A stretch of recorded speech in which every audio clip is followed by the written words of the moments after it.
Hey guys, it's Erica Holland, certified ballroom dance instructor and personal trainer. Here are my thoughts on last night's Dancing with the Stars 20th birthday celebration. First of all, this is one of the best episodes I've seen in a long time from Dancing with the Stars. Derek Huff's opening number was absolutely spectacular, and it was such a joy and pleasure to see Tom Bergeron back on our screens. It was kind of funny. He was asking for permission a lot.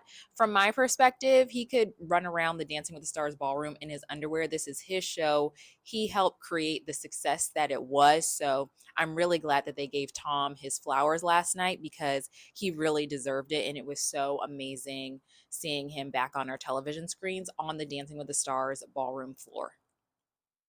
Okay, first was the solo rounds honoring iconic moments from the show.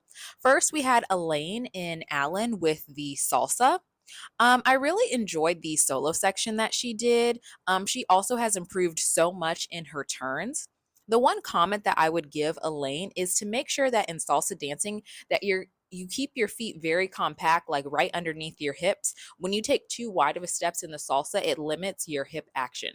So that would be my only thing for Elaine. She just took too big of a step sometimes, but overall, she did a good job. And as always, she looked beautiful, graceful, and elegant. Next up, we have Robert and Whitney with their foxtrot. First of all, I thought it was one of the biggest flex on Dancing with the Stars to name drop Prince William, and then Prince William FaceTimed him. I agreed with Whitney. I can't even believe that happened. Once again, just making Dancing with the Stars an iconic show that it is. This really was a perfect dance. I love the contemporary nuances in this foxtrot. It had the perfect blend of foxtrot technique and contemporary dance.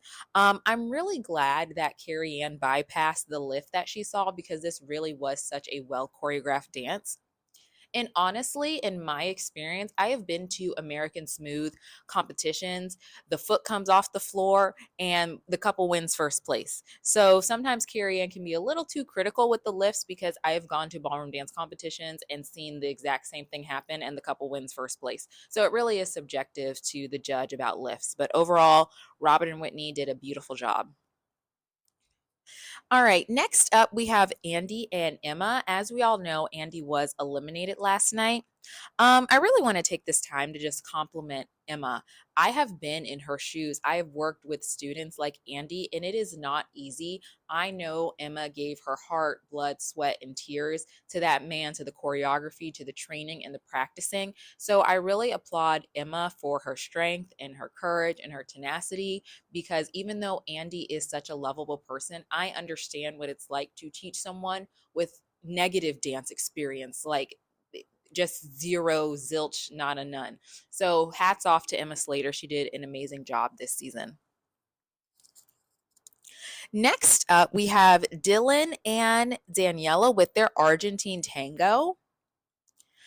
I will say the dance was good, but I did feel like there was a little bit of disconnection. I felt like it lacked a little bit of intensity. From my perspective, it kind of felt like Dylan was overthinking it a little bit. Maybe it was just the nerves, but that doesn't dismiss that this was wonderful choreography. The lifts were great, the timing and the posture was good, but I do feel like maybe he was in his head a little bit, but the overthinking paid off because he got a perfect score. All right, next up we have Jordan and Ezra with their Cha Cha. First off, I'm a huge Sierra fan, love this song, really big fan of hers. I do agree with Carrie Ann. It was a little bit wild at times. I think what made it look wild is her arm placement. She needs to make sure that she knows where her arm is going and where her hands are going at all times. A lot of that comes from the shoulder. It seemed like she was over rotating her shoulder, and then it made her arms look a little crazy. I also wish she was a little bit more grounded. You want to dance into the ground, not on top of the ground. And I think that's what Carrie Ann was also noticing as well. I will say this. If they gave Dylan a perfect score, they deserved at least 110 because it was great choreography. I loved all the jazz funk nuances, and she did a good job overall. So if Dylan got a perfect score, then there's no reason why she couldn't get at least 110. So thank you, Derek, for that. All right, next up, we have Alex and Val with a foxtrot, which was inspired by his wife's freestyle when she was partnered with Neve Schulman. This was really a great dance. She had beautiful posture. She had beautiful lines, beautiful expressions. I love the jazz section at the end. I love when people combine jazz dance moves into their foxtrot choreography. Um, I did notice the foot lift as well, but Carrie Ann said she wasn't going to be the lift police tonight, so neither am I. So I'm going to bypass that little foot lift that they did. But overall, it was a great dance, and Alex danced beautifully.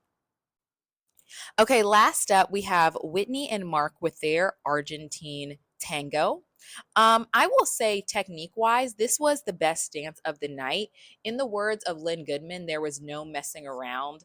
I love that Mark just did a minute and 30 seconds of pure Argentine tango content. And this was some high level content with the splits, the leg action, the lifts. This was not an easy routine.